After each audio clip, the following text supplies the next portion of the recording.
మీద దృష్టి పెట్టాలని కోరుతున్నా. ఎందుకంటే నేను ఒకటే స్టేట్ ఫార్వర్డ్ చెప్తున్నా ఏంటంటే ఎల్బీ నగర్లో చాలా గ్రూప్స్ అవుతున్నాయి. దయచేసి ఏమనుకోవద్దు, అందరం మనం ఒక కోఆర్డినేషన్తో ఉంటాము. నేను కూడా మీకు అండగా ఉంటాను. నాకు కూడా నిజంగా చెప్పాలంటే అట్లా ఎంపీ అయినాక ఒకటి అట్లా అహంకారం అట్లా ఉండదు.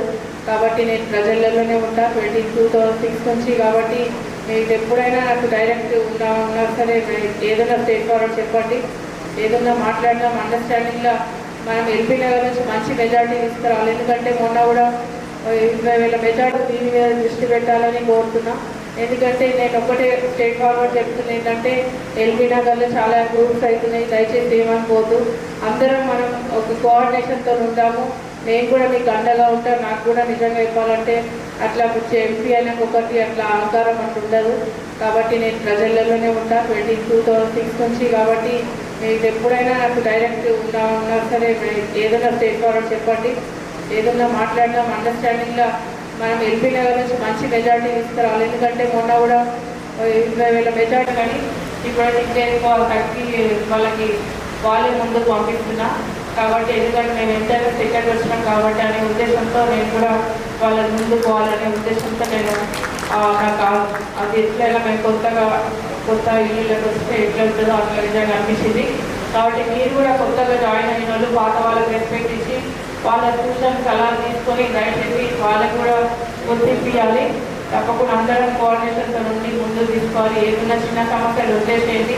దయచేసి ప్రజల్లోకి నేను చైర్పర్సన్గా ఉన్నప్పుడు అప్పుడు ఆ స్థాయిన అంటే ఎమ్మెల్యే ఉన్నప్పుడు ఆయన ద్వారా మేము అప్పుడు ప్రోగ్రామ్ చేసి స్కూల్స్ అవి ఫండ్స్ అడిగితే కూడా ఇవ్వడం జరిగింది. కాబట్టి ఇక్కడ నాకు అవగాహన ఉంది సేవల్లో. ఇప్పుడు అక్కడ నుంచి ఇక్కడ వచ్చినందుకు కొంత ఫస్ట్ బాగైనా కూడా తర్వాత చూస్తే అన్ని నేను చేసిన ఏరియా ఉంది. ఇప్పుడు గుల్లాపూర్ కానీ బయట సైడ్ తీస్తారా కట్ చేస్తారు, షార్టేజ్పేట, ఎల్బీ నగర్ కొంత ఏరియా, ఇంకా కుక్కట్పల్లి ఇవన్నీ నేను చేసిన అవగాహన ఉంది. కాబట్టి నాకు కొంచెం మంచిగా సరే గెలుస్తామని ఊపుతున్నాయి తప్ప మీటింగ్లే సరిపోతున్నాయి కానీ ప్రజలలో వెళ్తలేమని నేను ఒకటే రిక్వెస్ట్ చేస్తున్నా. మొన్న కూడా కేసీ వేణుగోపాల్ కూడా సర్వేలో తేలింది మీరు అసలు గ్రౌండ్ వర్క్ కార్యకర్తలు ఎవరు చేస్తలేరు, జనరల్గా మీటింగ్ పెట్టే సరిపోతుందని వాళ్ళు కూడా మద్దతించడం జరిగింది. కాబట్టి ప్రతి ఒక్క కార్యకర్తను కోరుతున్నాం, దయచేసి మనం మీటింగ్లు బంద్ చేసి ప్రతి ఒక్కరం మనందరం కార్యకర్తలకు ప్రజల్లోకి వెళ్ళి కార్యకర్తలు మీరు ఇంత స్ట్రాంగ్ ఉన్న లీడర్స్, ఇంత స్ట్రాంగ్ ఉన్న క్యాడర్ నిజంగా కార్యకర్తలు కూడా మెచ్చుకోవాల్సిందే. కాబట్టి మీరు ఎలాంటి ఫైనాన్షియల్ సపోర్ట్ లేకున్నా కూడా లాస్ట్ టైం మీరు మన రేవంత్ రెడ్డికి ఎట్లా ఇచ్చిండ్రో తప్పకుండా ఈసారి కూడా అదే మెజార్టీ ఇస్తారని నేను ఆశిస్తున్నా. ఎందుకంటే గౌరవ ముఖ్యమంత్రి గారు మా మీద నమ్మకం మనసుబట్టలు పెట్టుకోకండి, ఈ చిన్న ఏమన్నా ఫంక్షనాలు ప్రోగ్రామ్ పార్టీ మీటింగ్ ఇనాగ్రేట్ చేసేటప్పుడు అక్కడ కూడా ఒక ఆమె చెప్తుంది నన్ను స్టేజ్ మీద పిల్లలేదు అని.